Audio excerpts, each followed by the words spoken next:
Jour 4, premier jour en Grèce. On est, je sais pas trop où. On a 1 heure d'Athènes et 1 heure et demie de Patras. On est dans un lieu de camping sauvage euh, qui est pas trop connu, enfin pas trop des campeurs. Il y avait énormément de personnes en arrivant ce dimanche puisqu'il y a une plage à côté. J'ai dû passer derrière un gros tas de gravier qui doit faire 400 mètres de haut pour venir m'installer ici, en espérant que je ne serai pas dérangé. Demain, départ pour Athènes vers 7 h. J'arrive dans un truc qui s'appelle Locker Rooms, où je vais laisser un peu de matériel et je vais surtout me doucher. Et une fois la moto un peu plus légère, je vais aller dans un espace de coworking parce qu'il faudrait que je bosse. J'ai accès à internet et tout demain. Donc voilà, demain soir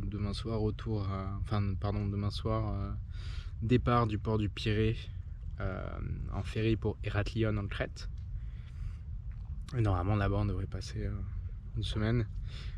Quoi dire du voyage actuellement, c'est premier jour jeudi, ça a été 981 km je crois.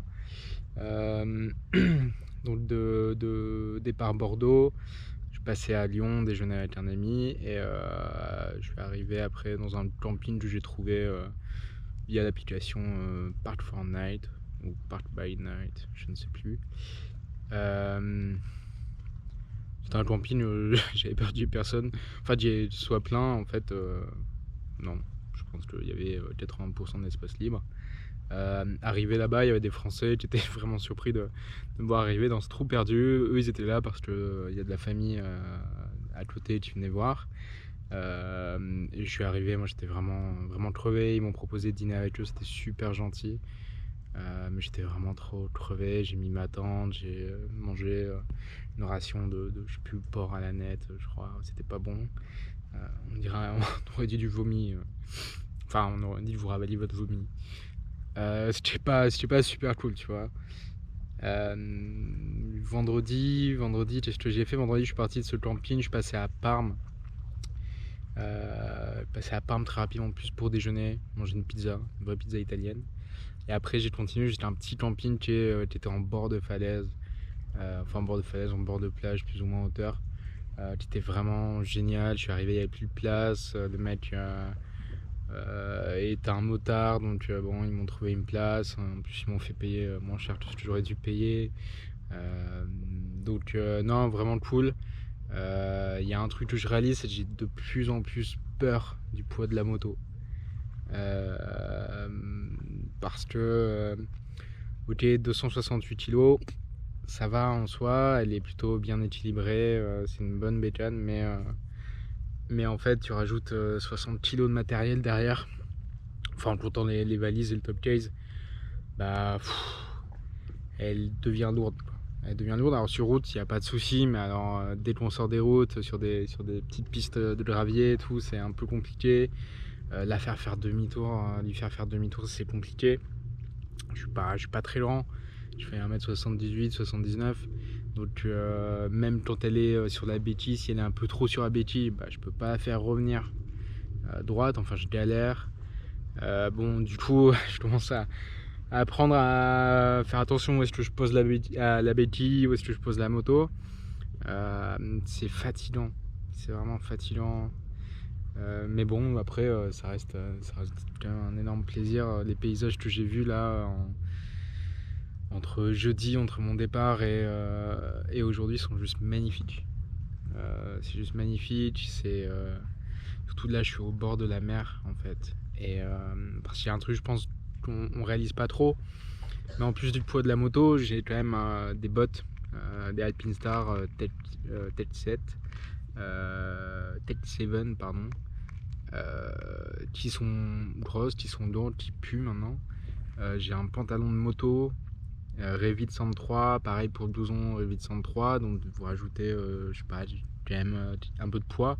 Et surtout en fait sur la route, il fait entre 36 et 38 degrés. Que ce soit en Italie comme là en Grèce, il fait entre 36 et 38 degrés. Donc vous imaginez que vous êtes en plein soleil avec de l'eau chaste, vous transpirez en fait, vous passez votre vie à transpirer. Donc là d'être au bord de l'eau, c'est cool, ça fait du bien, ça rafraîchit, c'est agréable. Hier soir aussi c'était pas mal là où j'étais en Italie, mais là c'est mieux puis il n'y a personne, il n'y a vraiment personne. Je pense même que les poissons risquent de m'en vouloir pour tapage nocturne, je vous parle fort. Quoique, ouais, il va être 22h. 22h, alors on a 1 heure de décalage par rapport à la France. Voilà, mais ça tombe bien parce que moi je vais pas tarder à me coucher. Parce que j'aimerais bien me réveiller vers 6h du matin. Et puis voilà, et puis partir. Sinon, ouais, c'est du kiff, c'est assez marrant. On rencontre des gens un peu partout. Alors les gens pensent que je suis allemand parce que je pense que équipé comme je suis équipé, arriver sur une grosse moto BM, bah, ça va être un peu un cliché du motard allemand.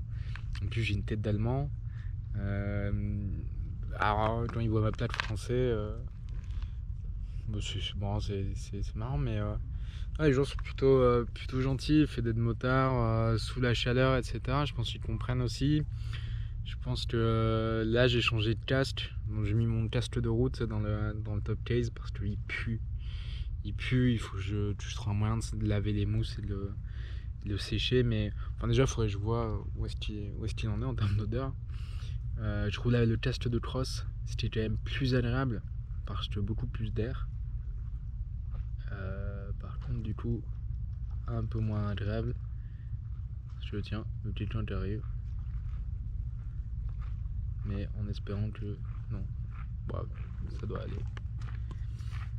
Donc ouais.